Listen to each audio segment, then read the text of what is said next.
As I've been doing this, I've started to prefer floor standers over their bookshelf counterparts. There's something about those extra drivers that just leads to better separation, more articulate bass, and just a bigger soundstage overall.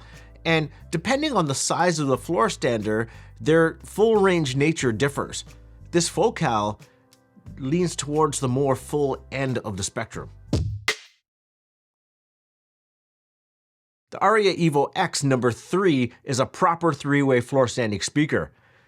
It's an elegant design with a fairly modest footprint. It's perfect for both music and movie listening, which is why I requested the matching center. It's available in 3 colors: black gloss, prime walnut, and moss green gloss. My sample arrived in the gorgeous moss green color, and that color adorns the sides of the speakers. And to be honest, I was happy to see that was actually moss green, because I used to own a Kia Telluride, and that came in what they called moss green, which was actually closer to brown or like stale mushrooms or something. It was just a weird color. It wasn't green at all, let's be honest. And this one is. And the green is gorgeous. Like, it's a beautiful color, and it really complements the look of these speakers. The green shows up really well in really well-lit situations, but if you're close to a window like my setup is, the colors actually change quite a bit. So like if there's a fair amount of shade on it, it comes across as dark gray or black, but then if you have other lights in your room, it kind of reflects off because it is a gloss. It looks really cool. I really like the finish of it. The grille is a full-length magnetic one, and it looks really smart, but I prefer to look at the driver complement when I'm listening. It's just a thing. I just prefer it, so I tend to leave the grills off. And it also guarantees that I'm hearing the speakers properly, regardless of how acoustically transparent the grills are. I just tend to leave them off most of the time. And my kids are good about not touching the drivers at all anymore. They're just used to new speakers coming in and me saying, hey, these aren't mine, please don't mess them up. And so they're good with it. So, but if your kids are like Sticky Fingers Magoo and you're worried, throw the grill on them. The front of the speaker is dressed in all black leather, and the top is a clean piece of glass. Included is an aluminum alloy stand with inbuilt height adjustable spikes. The driver complement is rather impressive. It's 3 6.5-inch flax cone bass drivers, 1 6.5-inch flax cone mid-range driver, 1 1-inch inverted M profile dome tweeter, 2 front-firing bass reflex ports, and 1 down-firing port for added depth. The surround of the bass and mid drivers is a smart-looking metal. Around the back, you have a set of binding posts.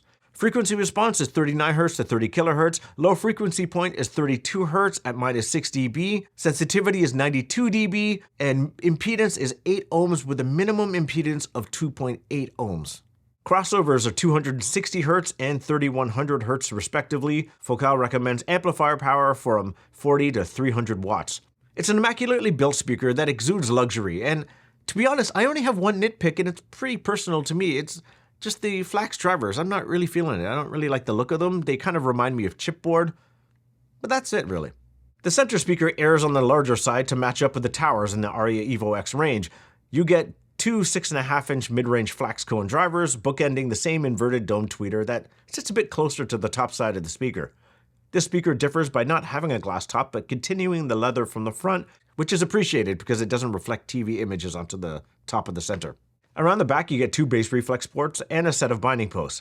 Frequency response is 57 Hz to 30 kHz. Sensitivity is 91 dB. Impedance 8 ohms with a minimum of 4.3. Recommended amp power is 20 to 120, and the crossover occurs at 2800 Hz. The AriaEVO X #3 retails for $51.98 USD a pair, and the AriaEVO X Center retails for $9.99 USD a piece.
Now, admittedly, this speaker might be a tad bit too large for my room, but I wasn't going to pass up the chance to hear this speaker, so I set it up as best as I could. I have it placed about 6 to 8 inches away from my wall and about 8 feet apart. Now, Focal recommends a listening position of 10 to 13 feet, and I am on the short end of that. I'm just about 10 feet away if I lean all the way back, and that gives me the best chance to hear this speaker properly. Since the Focals have front and bottom facing ports, it made it easy to place and get sounding great. The center sits dead center on my media unit between the Marantz Cinema 70 and the Cambridge EVO 150.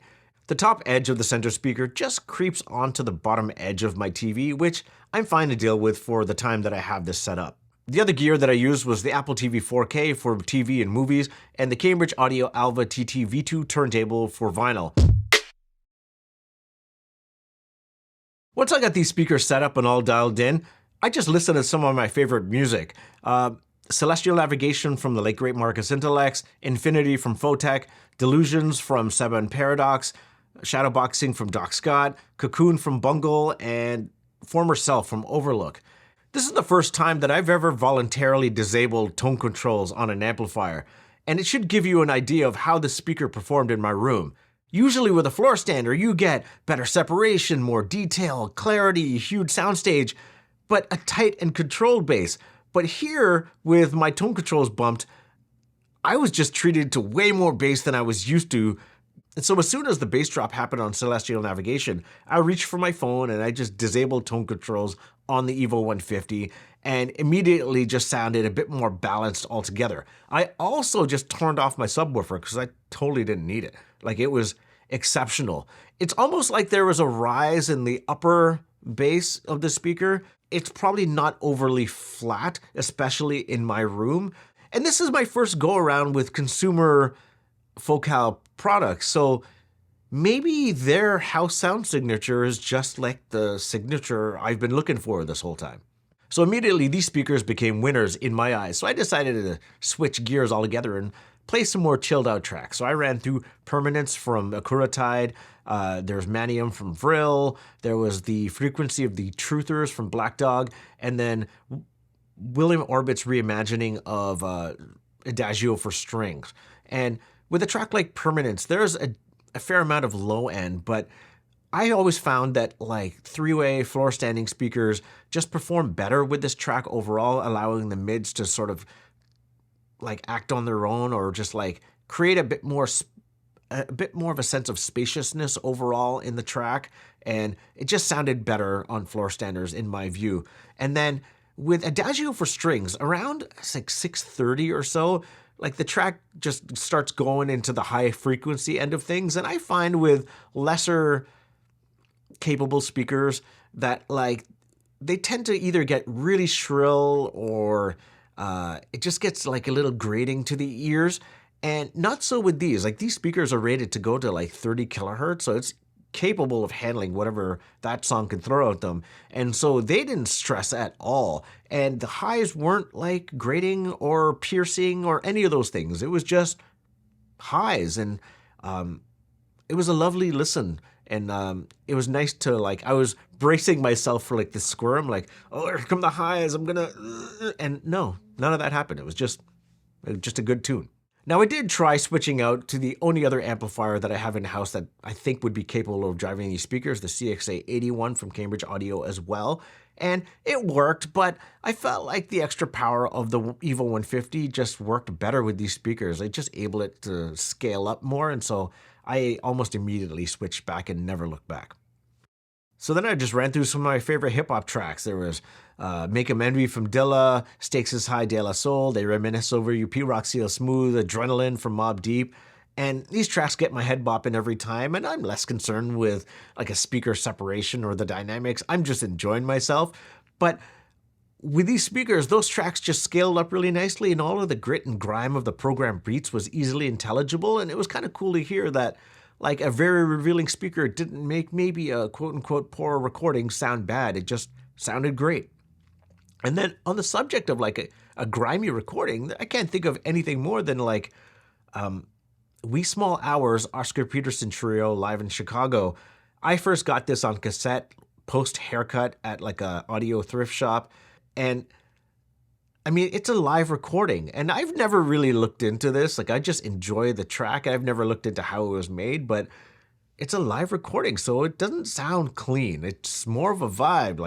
It's a really nice song. It's pretty, but it kind of reminds me of just like a smoky bar with like people ordering drinks, and you can kind of hear the glasses clinking within it. It's really cool.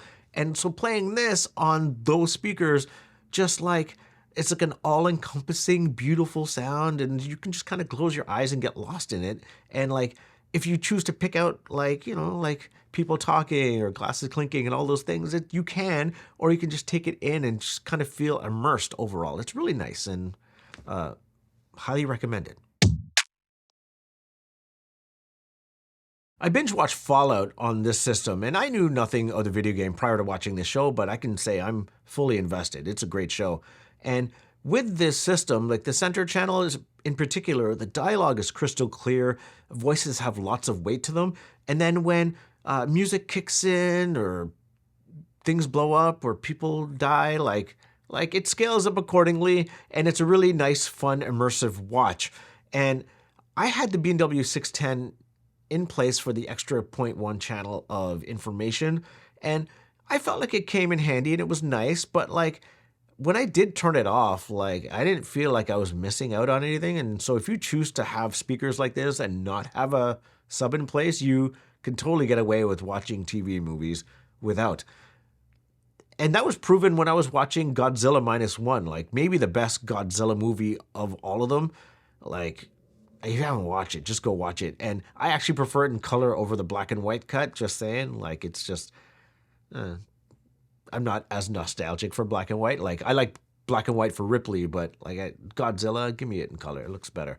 But anyway, when things blew up, or like that final sequence where they're trying to sink or reemerge the Godzilla and like he flies under his mouth, spoiler, but like it had so much impact. And like I was never like, when I watch movies, I'm not like trying to pick out separation. It's more like, how immersed can I be? And this was all full immersion. It was really nice. And yeah, totally great for movies and TV. If these are in your budget and you like the aesthetics, go audition them, because I guarantee they're going to blow you away. And even if these are not in your budget, but you have access to hear them somewhere, like at a local store or something, go and listen to them, because they're pretty amazing. If you like this video, please consider liking and subscribing. I really appreciate it.